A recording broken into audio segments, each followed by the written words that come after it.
VikesNow. I am Dustin Baker. We spoke with Josh Fry yesterday about the Vikings win over the 49ers.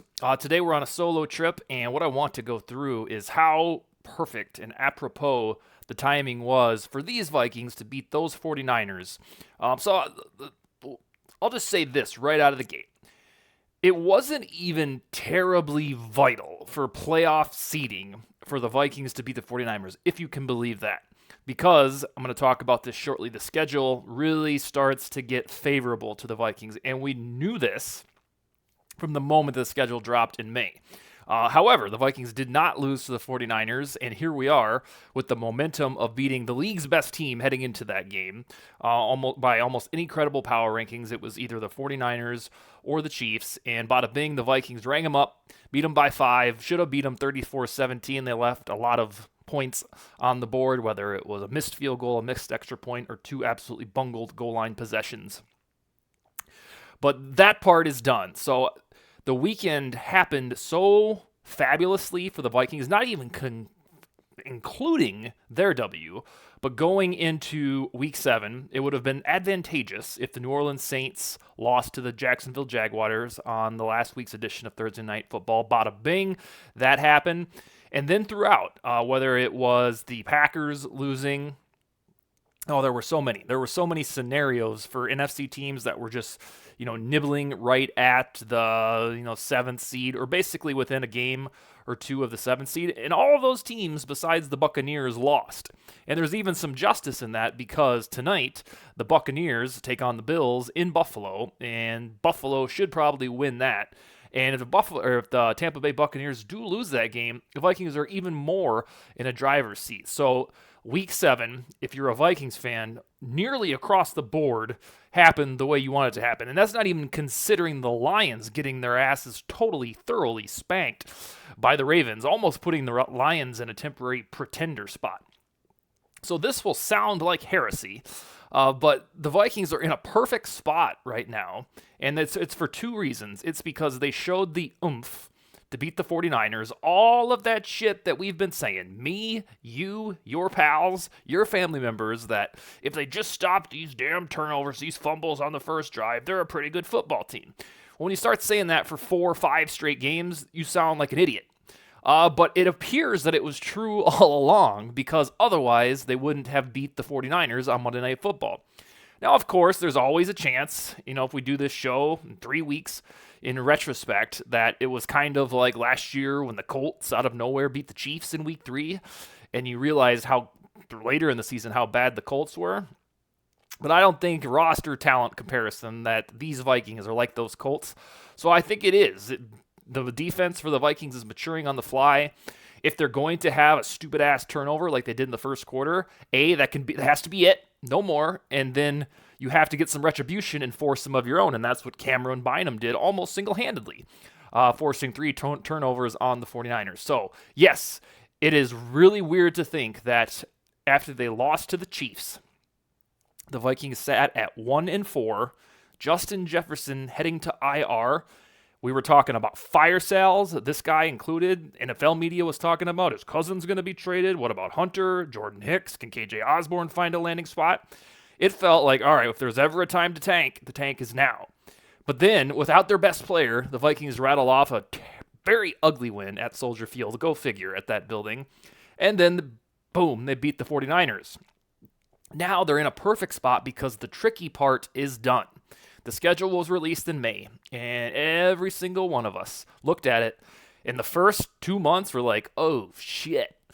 Because you had the Chiefs, you had the Eagles, you had the Chargers, you had the 49ers, you had to go on the road to Lambeau, and at that time, we just figured Jordan Love was probably going to be good. And maybe he still is, but he's had a rough month or so.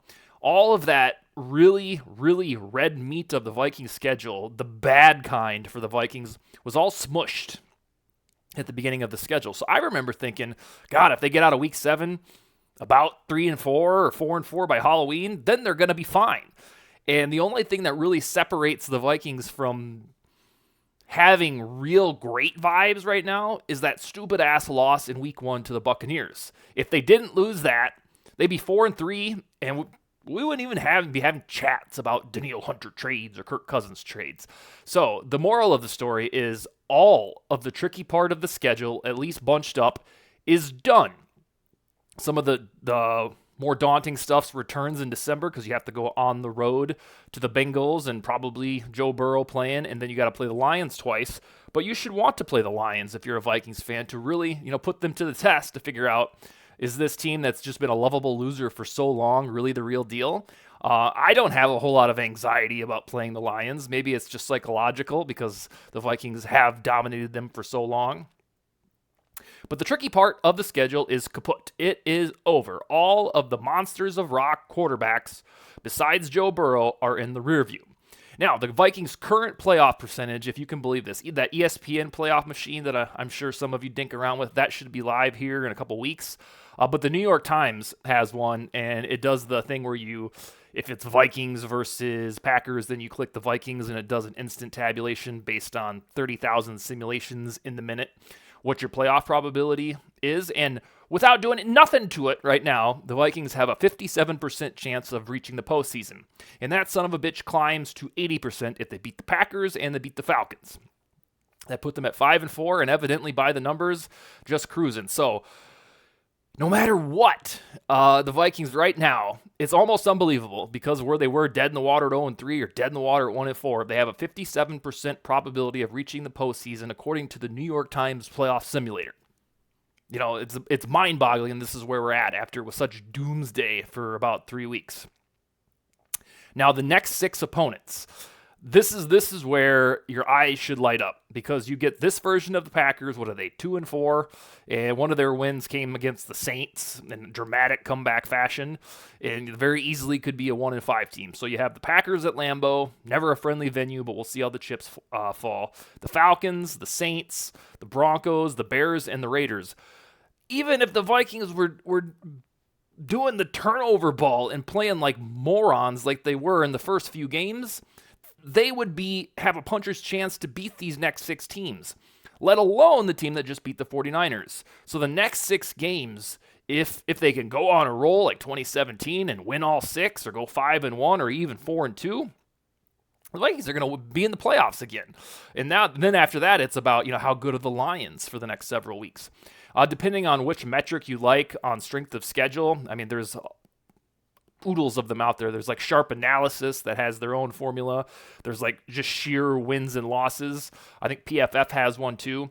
But right now, the Vikings have about the 6th or 7th easiest schedule remaining. So if you want it, go and get it. The time is now because we're over the hump of all of the, oh God, we got to play. I remember going into that Eagles game. It was that week 2. I just wanted to get the son of a bitch over. I mean, of course I wanted to watch it. I knew they were going to lose. And the whole Eagles week, I was like, oh God, let's just get this thing over with. It wasn't fun because you knew they weren't going to win. And those types of games, arguably outside of the Bengals, those are over. And I'll continue to say this. It depends on how long the Vikings will continue to win games and, not turn the ball over. But you're going to want to remember this slogan, especially if you want to go to a home playoff game at US Bank Stadium to get some redemption from the Giants last year, or you just want to watch a Vikings home playoff game. All they have to do until Christmas Eve is stay within 2 games of the Lions, because on Christmas Eve they play those Lions, and then 2 weeks later in Detroit to possibly decide the division, they get them again. So what is that, going all the way up to week 16? If their record was, what would that be? I don't know, 7-8 or 8-7 or something like that. All you have to do from here on out until, Yuletide and Christmas Eve is be within 2 games of the Lions, because if you win those 2 at US Bank Stadium and at Ford Field, then you are the NFC North champions. I'm just writing off the Packers and Bears. I don't assume they'll be there. I guess stranger things have happened. But remember that. You want to kind of scoreboard watch with the Lions, because even if the Vikings lose to the Packers, well, then you need the Lions to lose to whoever they're playing this week. I don't remember off the top of my head. I will say this, the Lions also have an easy schedule, so the scoreboard watching will come with a caveat, but stay within 2 of the Lions until Christmas Eve, and then it is up to you, Minnesota Vikings, to figure out the rest. And then I'll leave you with this note. We've already seen murderer's row of quarterback from Mahomes and Jalen Hurts to whatever Brock Purdy is and Justin Herbert. These are the Vikings quarterbacks from here on out, barring injury. And if an injury happens, I don't think the other guy is going to be, that good. Jordan Love, Desmond Ridder, Derek Carr, Russell Wilson, Justin Fields, Jimmy Garoppolo or his replacement, Joe Burrow, Jared Goff, Jordan Love, Jared Goff. Those are the quarterbacks the Vikings are going to face in the next 10 games. And there's not a single guy outside of Joe Burrow that will make you shiver. Jordan Love, maybe if he gets hot. I don't fear him. Maybe I don't think Packers fans are too excited about him after the first 2 weeks. And then Ridder, no big deal. Derek Carr looked like an idiot the other night. Russell Wilson, who knows what version of him you'll see. We're used to seeing the Seattle version, but he ain't that anymore. Justin Fields, maybe it'll be Tyson Bagent. Jimmy Garoppolo, I highly doubt plays that Vikings-Raiders game because he's going to get hurt with something. And then Burrow will be nasty. Goff, love Goff. And it's just wild that this is where we're at 3-4, feeling this optimistic. But that is what happens when you win on Monday Night Football. So at 3-4, the Vikings, once 0-3, have won 3 of their last 4 games. Currently own a 57% chance to reach the postseason, with the fun part of their schedule ahead. And I'm not saying that with sarcasm. It's the juicy part. It is Green Bay, Atlanta, New Orleans, Denver, Chicago, and Las Vegas. So this is if the Vikings believe they are good, this is the time to go win those games. And interestingly, for the next 5 days or so, we have to figure out, are they going to be buyers at the trade deadline? You start looking at the roster, and it eerily has a lot of talent that you're like, I really don't know what they would need to trade for. Probably an edge rusher.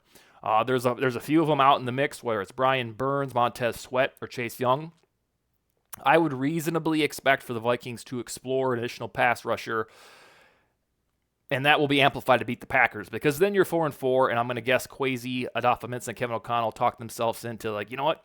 I think we're pretty good. Let's make a run. All right, this win over the 49ers, it couldn't have occurred at a better time, and it really worked out that most of us didn't think it was going to happen, and then it did, because now we're all rejuvenated. All right, we will be back on Friday. I believe Tyler Ireland will join us. We'll see if Dakota Kep does. That's all we got, and Skol, baby.